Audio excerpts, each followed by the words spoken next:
بانی P T I کی ہسپتال منتقلی کے معاملے پر توہین عدالت کی درخواست دائر سلمان اکرم راجہ اور عزیز بھنڈاری کی جانب سے دائر کی گئی۔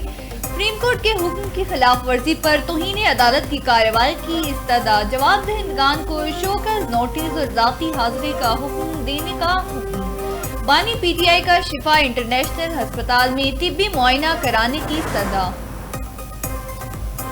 بانی پی ٹی آئی کو معائنے اور علاج کے لیے پیمز ہسپتال لایا گیا۔ بانی پی ٹی آئی کے علاج سے متعلق پیمز ہسپتال انتظامیہ کا اعلامیہ جاری۔ اعلامیہ کے مطابق شفا ہسپتال کے 2 ماہر امراض چشم نے بانی کا معائنہ کیا۔ پیمز ہسپتال کے ماہرین نے بھی بانی پی ٹی آئی کا تفصیلی معائنہ کیا۔ پیمز کے ڈاکٹر پر مشتمل بورڈ نے بانی کی میڈیکل فٹنس رپورٹ تیار کی۔ پیمز انتظامیہ کا کہنا ہے کہ سپریم کورٹ کے حکم کے مطابق بانی پی ٹی آئی کی میڈیکل رپورٹ کی تفصیل نہیں دے سکتے۔ مریض کی رازداری اور سپریم کورٹ کی ہدایات کا مکمل احترام کیا جائے گا۔ بانی پی ٹی آئی کی طبی رپورٹ کے مندرجات ظاہر نہیں کیے جائیں گے۔ محمود اچکزئی کی زیر صدارت اپوزیشن کا مشترکہ پارلیمانی پارٹی اجلاس، راجہ ناصر، بیرسٹر گوہر، اسد قیصر، سہیل آفریدی اور سلمان اکرم کی شرکت۔ گرینڈ اپوزیشن الاؤنس کو فعال بنانے اور حکومت کے خلاف مشترکہ جدوجہد پر غور۔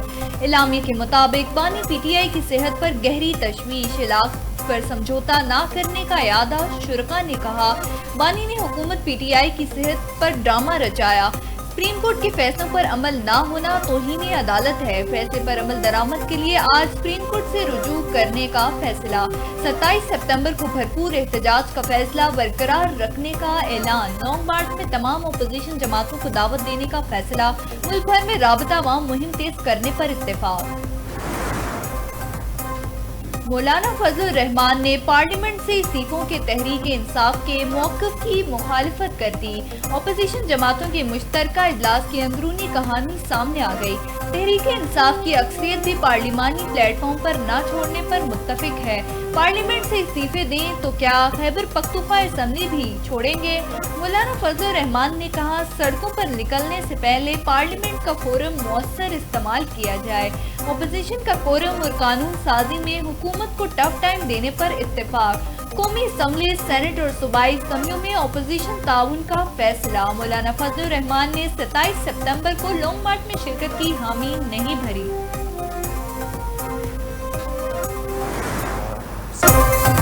وزیر اعظم نے بلوچستان کے مسائل کے حل کے لیے گرینڈ ڈائیلاگ کا اعلان کر دیا۔ وزیر اعظم شہباز شریف کا بلوچستان نیشنل ورکشاپ کے شرکاء سے خطاب۔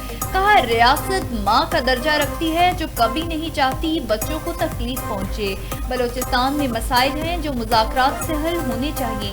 مذاکرات کا مقصد بلوچستان کے عوام کی بات سننا ہے۔ مسائل کے حل کا بہترین طریقہ باہمی مشاورت اور وسائل کی منصفانہ تقسیم سے ممکن ہے۔ بلوچستان پاکستان کا امیر ترین صوبہ ہے۔ وسائل پر پہلا حق مقامی لوگوں کا ہے۔ فیتنام ہندوستان کے کارندے غیر ملکی فنڈ سے ان کے ایجنڈا پر عمل پیرا ہیں۔ افواج اور قانون نافذ کرنے والے ادارے قربانیاں دے کر عوام کو محفوظ بنا رہے ہیں۔ فیلڈ مارشل کے ساتھ مل کر کراچی سے چمن شاہراہ تعمیر کر رہے ہیں۔ بدقسمتی سے شاہراہ پر کام کرنے والے مزدوروں کو شہید کر دیا جاتا ہے۔ ایران معاہدہ کرنا چاہتا ہے لیکن درست ڈیل کے لیے تیار نہیں۔ امریکی صدر ٹرمپ نے کہا، ایران کے پاس فوج پولیس کی تنخواہوں کے لیے پیسے نہیں۔ ایران میں افراط زر 350% تک پہنچ چکا ہے۔ ایران کبھی جوہری ہتھیار نہیں حاصل کر سکے گا۔ ایران کی بحریہ فضائیہ مکمل تباہ ہو چکی۔ ایران تنازع ختم ہونے کے بعد تیل کی قیمتیں کم ہو جائیں گی۔ اقتصادی جنگ سے فوجی آپریشن محدود نہیں ہوئے۔ ایران کے خلاف فوجی آپریشنز اب بھی موجود ہیں۔ ایران کے اگلے اقدامات تک انتظار کرو اور دیکھو کیا پالیسی ہے۔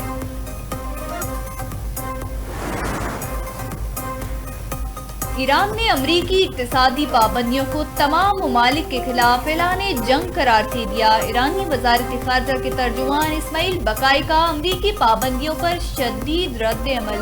کہا، امریکی پابندیاں تمام حکومتوں کے خلاف غیر قانونی اقتصادی جنگ ہیں۔ امریکہ خود مختار ممالک پر ماورائے حدود اختیار مسلط کرنا چاہتا ہے۔ امریکی ثانوی پابندیوں کی بین الاقوامی قانون میں کوئی بنیاد نہیں۔ اقتصادی دباؤ بین الاقوامی جرم اور غیر قانونی اقدام ہے۔ امریکی پابندیاں اور بحری ناکہ بندی خود مختاری کے لیے سنگین خطرہ ہیں۔ دباؤ کے سامنے جھکنا قومی خود مختاری کے مکمل خاتمے کا باعث بنے گا۔ امریکی دباؤ ماضی کی ناکام پابندیوں جیسا ہے۔ ایرانی وزارت خارجہ عباس عراقچی کہتے ہیں 14 سال پہلے سخت ترین پابندیاں لگائی گئیں مگر ناکام ہوئیں۔ 8 سال پہلے زیادہ سے زیادہ دباؤ کی پالیسی بھی ناکام رہی۔ 5 ماہ قبل غیر مشروط ہتھیار ڈالنے کا مطالبہ بھی ناکام ہوا۔ اب بھی سخت ترین اقتصادی کارروائی ناکامی سے دوچار ہوگی۔ یہ فلم پہلے بھی دیکھ چکے ہیں، صرف گنڈے بدلتے ہیں، بات وہی رہتی ہے۔ چین کا ایران کے خلاف یک طرفہ امریکی پابندیوں کی مخالفت کا اعلان۔ چینی وزارت خارجہ کا کہنا ہے امریکی پابندیاں بین الاقوامی قوانین سے متصادم ہیں۔ سلامتی کونسل کے مینڈیٹ کے بغیر یک طرفہ پابندیاں ناقابل قبول ہیں۔ فوجی طاقت اور دباؤ کی پالیسی کشیدگی میں اضافے کا باعث بنے گی۔ فوجی طاقت کا استعمال کسی کے مفاد میں نہیں۔ امریکہ ایران اختلافات مذاکرات اور بات چیت سے حل کرے۔ وزیراعظم شہباز شریف کی زیر صدارت مانسون بارشوں اور سیلاب سے نقصانات پر اجلاس۔ وزیراعظم کی حالیہ بارشوں اور سیلاب سے متاثرہ خاندانوں کی مالی معاونت پر ہدایت۔ کہا تباہ شدہ گھروں کے مالکان کی بھی معاونت کی جائے گی۔ سیلاب میں جاں بحق افراد کے لواحقین کی مالی مدد کی جائے گی۔ متاثرہ علاقوں میں بجلی اور سڑکوں کی بحالی جلد مکمل کرنے کی ہدایت۔ مزید بارشوں کے پیش نظر NDMA کے مکمل طور پر تیار رہے گی۔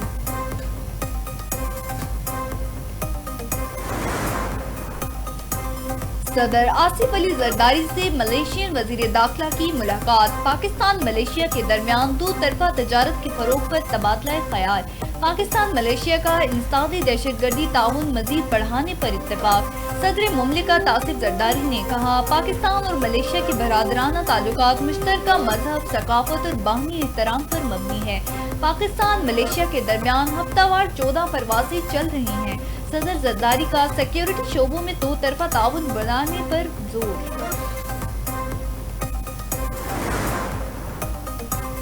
وزیر داخلہ محسن نقوی سے ملیشیا کے وزیر داخلہ سیف الدین ناسوتن کی ملاقات۔ انسدادی دہشت گردی اور سائبر کرائمز کی روک تھام کے لیے تعاون بڑھانے پر تبادلہ خیال۔ دونوں وزرائے داخلہ کا دو طرفہ تعلقات کو مزید مستحکم بنانے کے عزم کا اعادہ۔ دونوں وزارت داخلہ میں تعلقات کو فروغ دینے کے لیے جوائنٹ ورکنگ گروپ کے قیام کا فیصلہ۔ دہشت گردوں اور منشیات فروشوں کے خلاف انٹیلیجنس شیئرنگ پر اتفاق۔ وزیر داخلہ محسن نقوی نے کہا ملیشیا سیاحت کے لیے پاکستانیوں کے لیے بہترین آپشن ہے۔ ملیشیا مسلم ممالک میں تیز رفتار ترقی کرنے والا واحد ملک ہے۔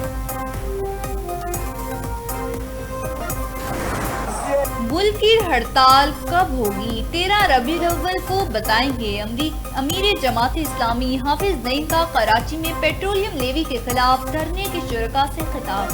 کہا یہ نظام نوجوانوں کو چور ڈاکو بنا رہا ہے۔ مکمل شٹر ڈاؤن اور پہیا جام کریں گے۔ اگر پھر بھی مسائل حل نہ ہوئے تو اسلام آباد کی طرف مارچ کریں گے۔ پیٹرولیم لیوی لوگوں کے ساتھ دشمنی ہے۔ مزدوروں، کسانوں، طلباء سے روزانہ 1.5 ارب روپے وصول کیے جا رہے ہیں۔ IB کے معاہدوں میں قوم سے جھوٹ بولا گیا۔ لیوی ختم ہونے تک دھرنا ختم نہیں کریں گے۔ پشاور میں بھی جماعت اسلامی کا دھرنا چھٹے روز جاری رہا۔ پنجاب بھر کے تعلیمی ادارے گرمیوں کی چھٹیوں کے بعد پیر کو کھل جائیں گے۔ محکمہ اسکول ایجوکیشن نے 24 اگست سے نئے اوقات کار کا نوٹیفیکیشن جاری کر دیا۔ سنگل شفٹ اسکول پیر تا جمعرات صبح 8 بجے سے دوپہر 1:30 بجے تک کھلے رہیں گے۔ سنگل شفٹ اسکولوں میں جمعے کو تدریسی اوقات میں صبح 8 بجے سے دوپہر 12:45 بجے تک ہوں گے۔ ڈبل شفٹ اسکولوں میں مارننگ شفٹ صبح 8 بجے سے دوپہر 12:30 بجے تک ہوگی۔ ڈبل شفٹ اسکولوں کی ایوننگ شفٹ پیر تا جمعرات دوپہر 1 سے شام 5:30 بجے تک ہوں گے۔ جمعے کو ڈبل شفٹ اسکولوں کی ایوننگ شفٹ دوپہر 2 سے شام 5:30 بجے تک ہوں گے۔